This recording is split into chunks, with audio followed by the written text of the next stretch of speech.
We are today talking about the examining Shevi'i of Parshat Nitzavim, when it's not connected to Vayelech.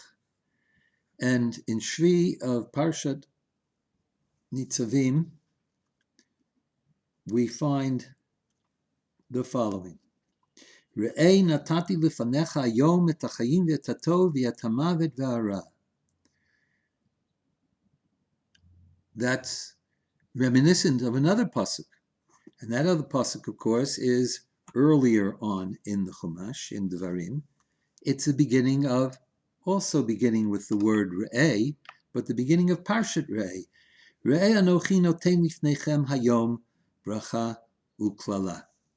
So these two, in what way are they different? Well, in the context, you can see that they're different, but what I am been always puzzled by for many decades, and I'm sharing with you today some that just occurred to me a few moments ago, is a difficulty in the Rambam.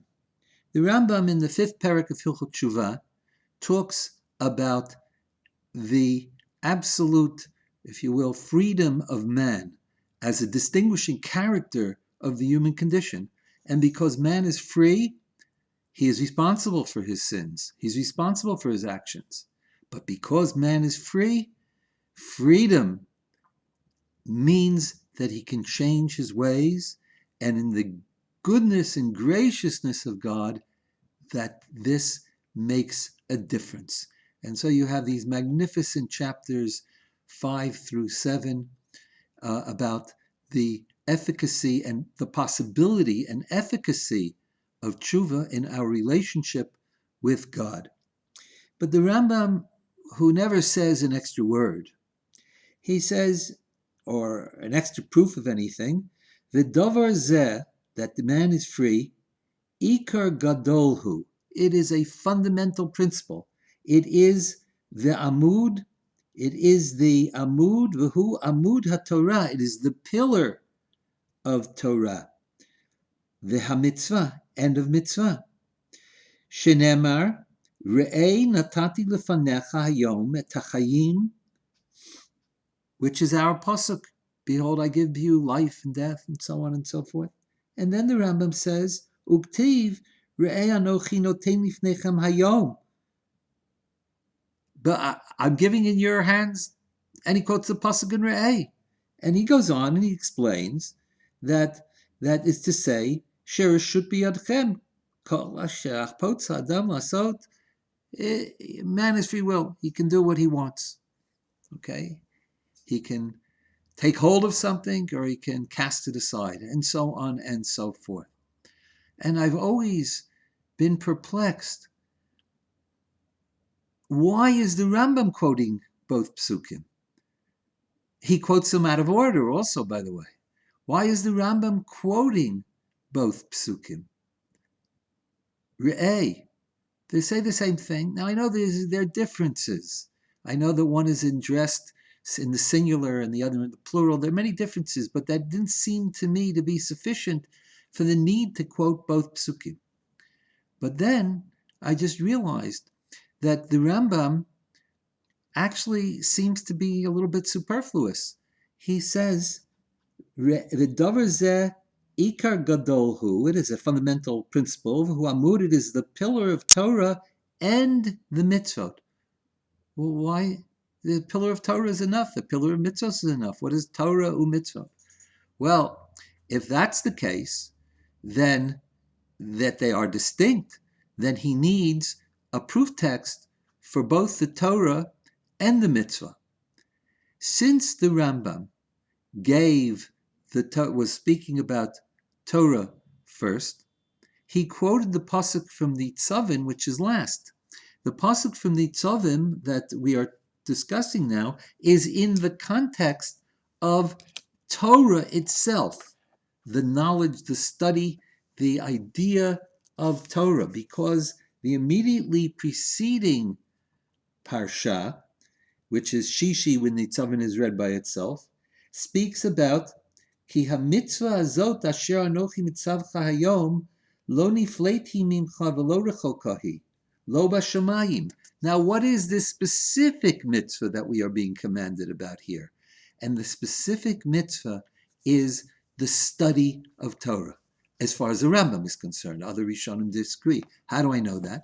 Because the Rambam in Hilchot Talmud Torah talks about how somebody should conduct himself if he wants to be crowned with the crown of Torah. And so he says, Katuv bar Torah, it is written in the Torah, in Perek Gimel Halacha Chet of Hilchot Talmud Torah, Lo b'shamayim hi, v'lo me'ver layam hi. He says it's said about the Torah, which means Lo b'shamayim hi, lo be Gasei haruach. It refers to a character trait of Gasa Ruach or Lo me'ver liyam, but it's about the person who wants to be crowned with the crown of Torah. This is in the halachos of Talmud Torah. So the Rambam quotes one pasuk that he finds concerned specifically with Torah, and the other pasuk, the pasuk in Parshat Re'eh, which is about mitzvos, specifically about mitzvos. And here the danger is, both parshas, in the parsha in Re'eh, and certainly in the closing parshiot of the Torah, which is the day that Moshe is going to be leaving the people. And the great fear that Moshe has is that they will come into the land of good and plenty, and they will conquer the land. They will no longer be slaves in a foreign country, nor will they be wanderers in the deserts of the world. They will be in their own place. And v'yachalta v'savata, they will eat and become sated. And he shamru lachem pen yifte levavchem v'sartem v'avadetem li macherim. You will take up the foreign gods, the foreign ideologies, the foreign worship. Aye, that's the danger. And the mitzvah in Parshat Re'eh that continues is from the Re'eh introduction, is when you come in, destroy the idols, uproot them. Don't be seduced by them. Because I tell you, and the pasuk in Re'eh says, I tell you, you must, abeid te'abdun, you shall surely absolutely destroy all vestiges of idolatry. Abeid te'abdun. And this is echoed in another way in our Parsha Nitzavim at the end, because if you leave the Torah and you are seduced by foreign kinds of ideas, if you will, and that leads to its particular kind of idolatry, the Abeid Tabdun, the injunction to destroy the idols, is echoed here. I tell you, if you don't focus, if you don't make the right choice, ki avod tovedun. Not the imperative, but if you don't do the imperative, abeid te'abdun, then avod tovedun, you shall surely be lost.